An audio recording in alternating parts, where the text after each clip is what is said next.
about women's invisible labor and ways in which society exploits women for their invisible labor.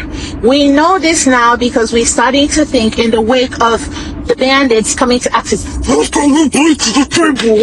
Apart from sexual intercourse, what do you have to offer to any man on earth? Oh, a lot of stuff. Don't really say it loud. Answer it in your own closet and be proud of yourself, including my wife. Apart from sexual intercourse, what do you add to the life of any man in your life? Forget your father, forget your brother, forget your cousins. A man who has sexual knowledge about you, that you complain. You're interested in removing pant. Thank you. Apart from removing pant, what do you have to add to the life of any man? And women were forced to start re-examining what it is that we actually contributing.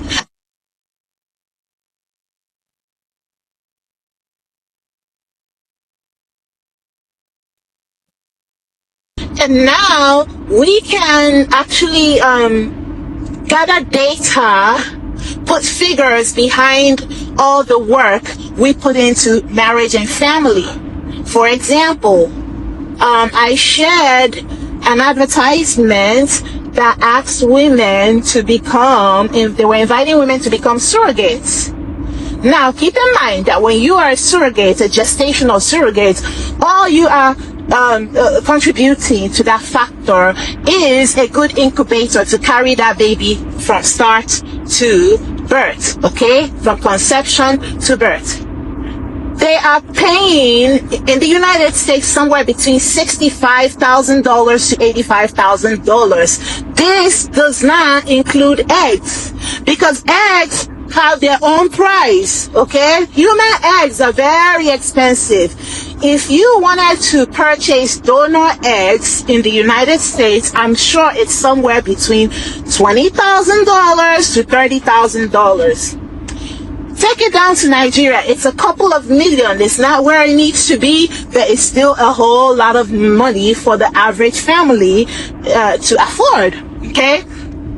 So let's assume, let me continue with dollars, right? So $85,000 plus, let me take the minimum sum for eggs, $15,000. That's $100,000. How much is that? That is a lot. And women go through this process in marriages multiple times, because most women will have 2 to 3 children on average in a marriage, okay? Very few women have just one. And even when they have just one in marriages, Nigerian marriages, it is not out of choice. It is because that's all they can have. Now, add to it the fact that some women, like me, when you're going through fertility treatments, you're having to contribute money as well. The man, all he has to bring is his sperm. And, you know, in our community, men are very exploitative. They do not. All they see 50-50, 50-50. Even when there's male factor infertility involved, you will find that you, as a woman, if you want kids, you're going to have to bring a big portion. Now, let's talk about this. Since I started working in 2014, non-stop, who has been paying the healthcare bills? Who has been paying for health insurance? It's me. We're talking about somewhere between $600 to $800 a month. You see, looking, I get that. But no, you don't. Because it's coming out of my paycheck and it's silent. You're not thinking of it as an added benefit. But if I no longer have it, like for example, the kids are going to be out in summer and nanny bills is not something I can justify with me working part-time status and having to like go into the office, I told him maybe I need to like just leave this main time job and work in my part-time job. But the only downside to that is healthcare benefits. He's like, you know what? No, keep going. I will pay for the daycare. I'm like, oh, okay, fine. Because if we didn't have that discussion, guess who was going to have to contribute towards that? Me? And so, women have done this, contributing financially to the home. Some of us are actually full breadwinners, while some of us are in 50-50 relationships. Other women chose to stay at home. Well, while some chose to, others were literally pressured into it by their husbands. Let me go and work, and then you stay at home and take care of the home front. And then while these women do this, these men berate them for being lazy when they are on call 24 hours. These women are on call 24 hours, cooking, cleaning, taking care of the children, taking care of this man. Nobody's taking care of her. She cannot go on vacation. Most times she's not getting any money. And that comes to the main point of this video. I think that it's high time that we start drawing up legal contracts when we're getting into marriages, defining what our role in it will be and what his role in it will be, and the repercussions for him not meeting his role. And if you choose at any time to be a stay-at-home mom, these are things you need to discuss in this legal contract. You can look at it as a prenup, okay? I'm gonna need you to go ahead, put a figure on everything that you are bringing to the table as a woman. And if you choose to be a stay-at-home mom, he needs to pay you. He needs to pay you for that shit. He needs to pay you because if you are working, you will have to pay another person. And I'm tired of these bandits taking advantage of women and saying that what we are contributing is nothing. Now, how do I know that what we are contributing is of significant importance? Let me end this one. I'll start all over. So we know that women, if they're going through infertility treatments, they're having to take time off of work. Not only are they taking time off of work to go through these treatments, when it comes to maternity leave, the employers barely want to give you maternity leave benefits, right? In the United States, we don't have it. We don't. You would take the same leave time off of work that men get. They're not giving you any special leave whatsoever for maternal benefits. So it goes unpaid unless you save up the normal leave that everybody else gets. The leave that you're giving for your sick time, the leave that you're giving for your 11 days of vacation in the day, you have to save that towards your maternity benefits. This is not something men have to do. Yet, everywhere around the world, governments are really clamping down on women, literally forcing women to have children. Now, women, I'm talking about sacrifices, okay? Let me use myself as an example. I went through years of fertility treatment. Sometimes I was paying like 70% because I really wanted more kids. Okay? I was paying somewhere between 50 to 70%, and I did 7 fresh IVF cycles. During these times, I had to take time off of work, okay? And then, when I was working with the pregnancies, I still had to take time off of work to go to doctor appointments. Okay? This is leave, pay time off that I should have been saving. It's the same amount of time men get in the workplace. So, guess what? I didn't earn as much as I should. Keep in mind that somebody with me with multiple degrees, 2 graduate degrees, I could do a better paying job, but no, I'm doing a less paying job to be more accessible to my kids. Nobody pays for that. Nobody. In fact, you need to put an amount. If you are a cook, if you cook the meals in your home, you need to charge him The same way you guys would charge any cook coming into your home, okay? For those breakfasts, some of you are saying, I wake up by 4 a.m. to cook breakfast for my king before he goes to work. Yeah, you need to charge for that shit, okay? You need to. I mean, I just read a story last week where a lady said that the guy she's engaged to developed the habit of waking her up by 3 a.m. to make food for him.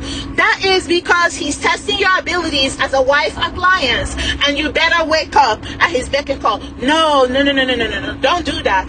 Anyway, you have to think about it, okay? If you're a stay-at-home mom, you need to define your work time in the home, okay? Is it from 8 a.m. or is it from 6 a.m. when you wake the kids up to get them ready for school, up until 8 p.m. at night, or up until 6 p.m. when your king comes back? Both of you will get into it. He needs to also work because you've been doing it all day long. I don't care if the kids went to school. When they go to school, you still have to clean up. You still have to clean up the house. You still have to wash. There's some of these motherfuckers who come back from work and be like, what have you been doing all day? What have you been doing all day? Now, when you choose to be a stay-at-home mom, you are letting go of everything you possibly could be. You are letting go of your education. You are letting go of a career opportunity. You are letting go of a business opportunity.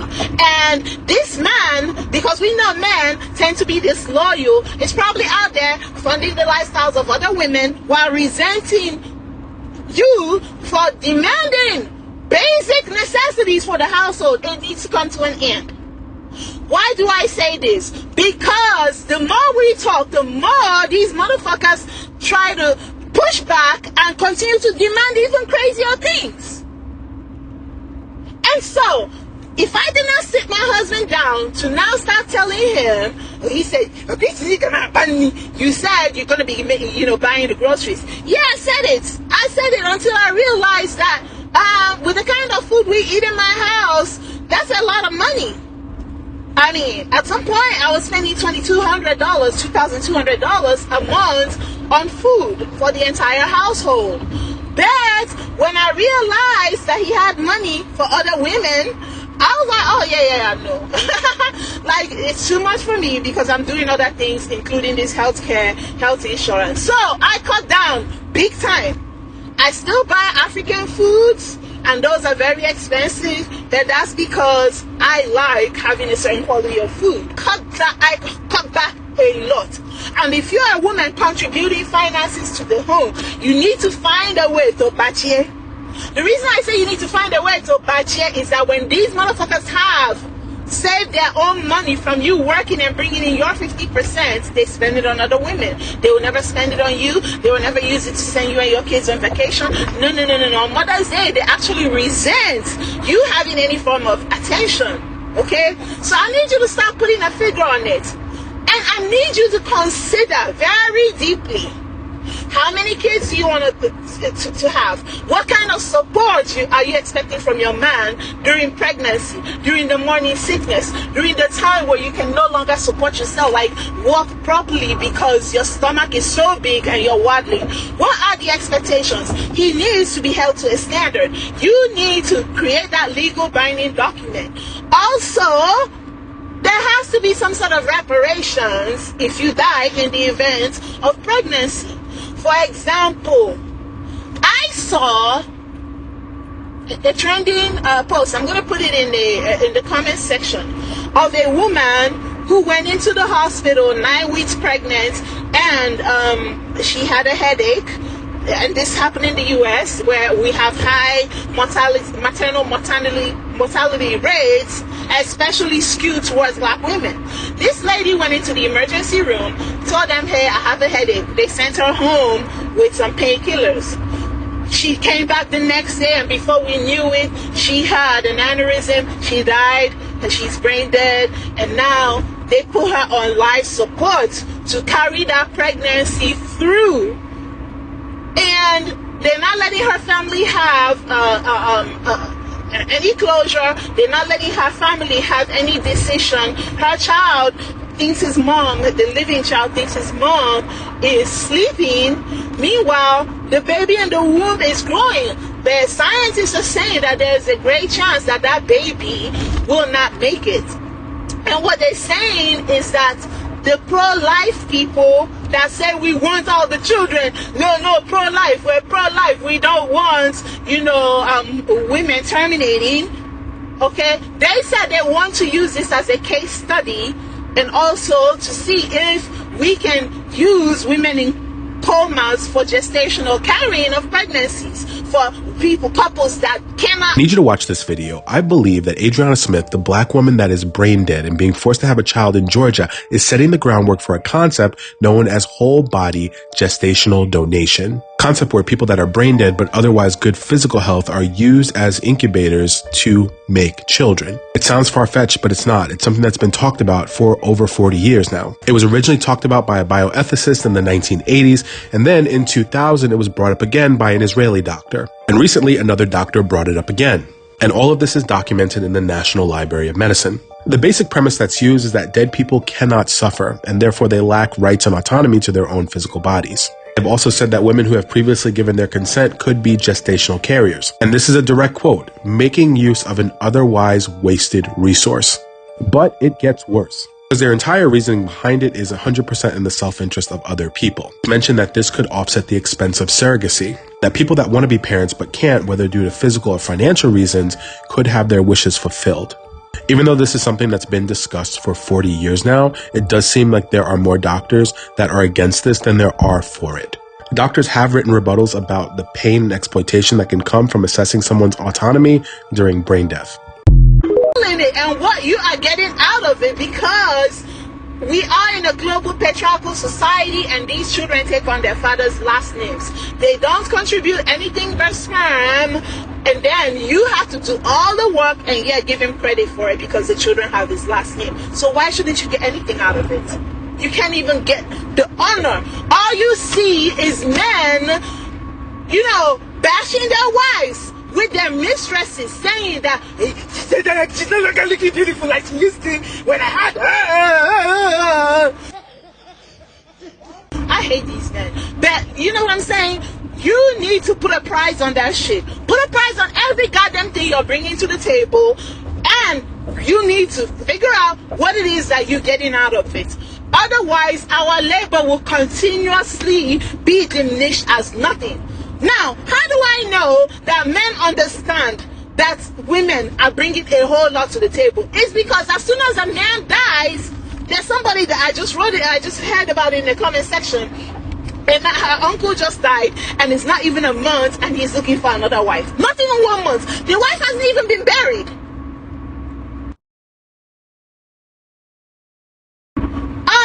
We've seen other women die in childbirth, and they're like, the men moved on so quickly. And I don't say that they shouldn't move on, but I'm just saying, women, you are replaceable. Very, very, very replaceable. And so, I want you to understand that these men recognize that what you bring to the table is a lot. Now, today, I saw in Adelbi Amadi's post where, she's a teacher, and the post amounted to this. A wife left her husband, for whatever reason, and now her 16-year-old daughter is in a position of caregiving, and she can no longer attend school. She's no longer doing well in school. That was because the mom was doing everything, and these are 4 kids.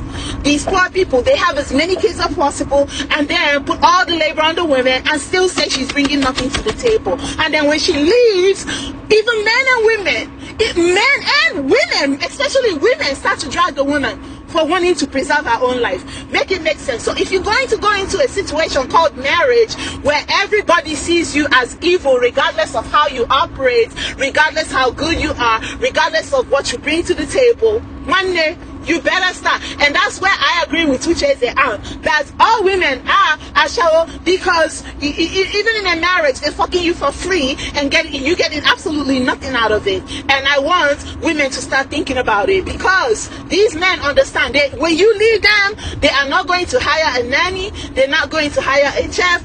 My dad didn't. He put me in the position of childcare, nanny, tutor, cook, housekeeper, chauffeur, walking my sister to school, chaperone, all of it unpaid for. No, it needs to stop. It needs to.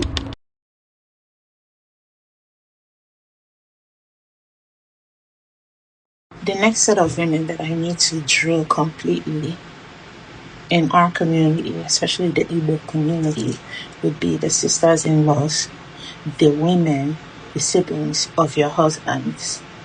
I need to drag them because I can't stand them. They're two-faced, ugly inside, cranky ass bitches.